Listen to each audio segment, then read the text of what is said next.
Salut les amis, j'espère que vous allez bien, on se retrouve pour une nouvelle vidéo sur Dragon Ball et aujourd'hui on va parler du chapitre 44 qui est sorti ce mois-ci. Donc on est dans le nouvel arc de la patrouille galactique, plus exactement le prisonnier de la patrouille galactique avec ce Boukmoro qui a échappé de la prison et surtout qui se dirige vers Namek. On s'était stoppé dans le chapitre 43 où Goku essayait de localiser son ki et il était terrifié tout simplement parce que son ennemi a réussi à le repérer et surtout avait réussi à capter que quelqu'un captait son ki. J'espère que j'ai été clair. Dans tous les cas c'était super intéressant puisque là on découvre dans ce chapitre 44 que si Goku était terrifié c'est parce que il avait l'impression de pas sentir qu'une personne, mais plein d'âmes qui étaient en train de hurler à la mort dans un seul corps. Et pour le coup, j'ai trouvé ça surprenant. Pourquoi? Parce que dans Dragon Ball Super, on a été un petit peu habitué à des ennemis un petit peu, je dirais pas merdiques, mais des ennemis sans un background ultra travaillé et surtout avec un fond pas trop mauvais. Tu vois, Zamasu, de base, il était pas réellement méchant, il est devenu méchant. Là, on est face à un ennemi qui est un méchant pur. Le mec avale des planètes et surtout bouffe des âmes pour avoir du pouvoir. Et c'est là où c'est très intéressant parce qu'on a un Goku qui est terrifié parce que là il est face à un ennemi qui est tout simplement démoniaque. Et jusqu'alors c'est un petit peu le petit truc que je reprochais à Dragon Ball Super, ce manque d'enjeu. Là on est totalement dans un enjeu universel. Et quand je dis universel c'est parce que là c'est pas juste la Terre qui se fait attaquer. Là c'est un ennemi qui est capable de bouffer n'importe quelle planète pour avoir du pouvoir. Et ce mec vient de se libérer de sa prison. Il a juste une petite quantité de son pouvoir magique qui vient de revenir et il fout déjà la merde. Alors bien sûr c'est pas quelque chose qui est novateur dans le manga, c'est-à-dire un ennemi qui est capable de bouffer des âmes pour avoir du pouvoir, c'est quelque chose d'assez classique quand on est face à un démon. C'est pour ça que le Boukmoro fait largement penser à un Makaioshin, donc la différence d'un Kaioshin, et c'est là où c'est cool parce qu'on est face à un ennemi qui est capable de faire du sale comme Jaja, et ce Goku est inquiet. C'est la première fois qu'il ressent un truc aussi bizarre et il a hâte tout simplement d'aller à sa rencontre pour stopper ce mec qui est plutôt malfaisant. Et pour le coup je trouve que c'est un petit peu le point fort de ce chapitre 44 puisque c'est réellement les premières planches où on voit réellement le personnage de Moro,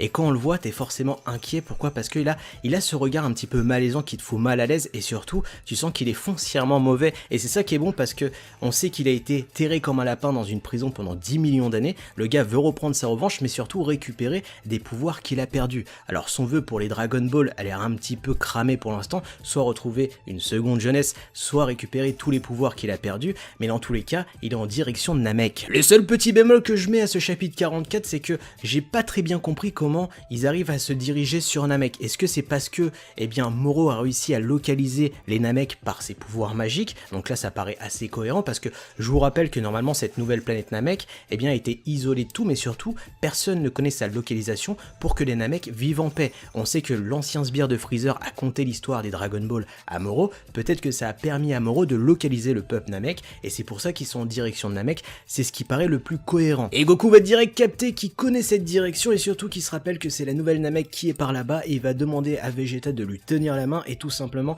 se TP sur Namek avant que Moro fasse des dégâts au Namek, puisque c'est un peuple qui a assez souffert. Ils vont aller à la rencontre de Moro, ils vont arriver pratiquement à la même minute, et c'est là où ça va être impressionnant puisque Moro a un gabarit vraiment énorme, c'est quelqu'un qui en impose et surtout il est d'une froideur absolue. Mais pour moi la scène qui match le plus et qui va être intéressante dans ce chapitre 44, c'est la dangerosité du personnage de Moro qui va être montrée dès son arrivée sur Namek. Le gars va respirer un bon bol d'air frais puisque ça fait 10 millions d'années qu'il est en train de se pougner en prison, donc forcément il a des choses à faire, va attirer un petit Namek avec son pouvoir d'attraction, va l'étrangler, va essayer de le bouffer parce que pour lui c'est juste de la nourriture, et là on va avoir un truc badass du personnage de Vegeta qui va sauver ce petit Namek qui s'appelle Eska et qui va expliquer à Moro que dans le passé il était un petit peu le bourreau des Namek et que devant lui plus aucun Namek ne mourrait, et putain c'est badass parce que encore une fois le personnage de Vegeta évolue. Et même si dans le fond ce petit Namek nommé Eska n'est pas mort, j'ai trouvé cette scène ultra intéressante puisqu'elle était stressante. On voyait un Namek en train de se faire étrangler, va-t-il se faire bouffer ou pas? Bon, il s'est pas fait bouffer, ça a permis une ultime rédemption sur le personnage de Vegeta, mais pas que, on est sur un arc qui annonce la couleur, on est sur quelque chose de sérieux avec un antagoniste qui va faire du sale réellement.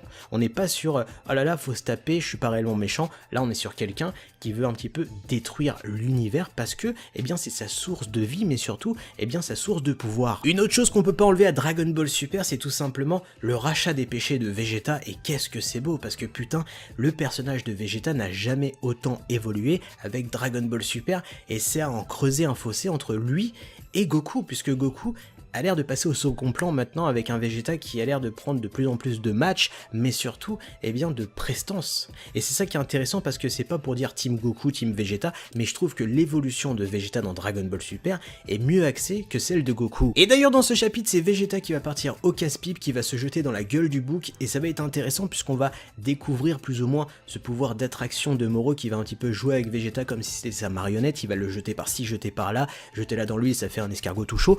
Là où c'est très intéressant, c'est que Vegeta va claquer la forme du Super Saiyan, ça va pas marcher, va claquer la forme du Super Saiyan God, et même en Super Saiyan God, il va prendre l'avantage face à Moro, ce qui va décider Moro à dévoiler eh bien, une partie de ses pouvoirs magiques, il va enlever sa cape et on va voir la vraie forme de Moro, temporaire, puisque pour l'instant il est encore vieux, mais je pense que réellement son vœu pour les Dragon Ball c'est soit récupérer la totalité de ses pouvoirs avec sa jeunesse, puisqu'il y a plusieurs vœux, il y en a 3 au total, même s'il en est un au sbire de Freezer, mais j'y crois pas, je pense que le gars va se faire dézinguer facilement.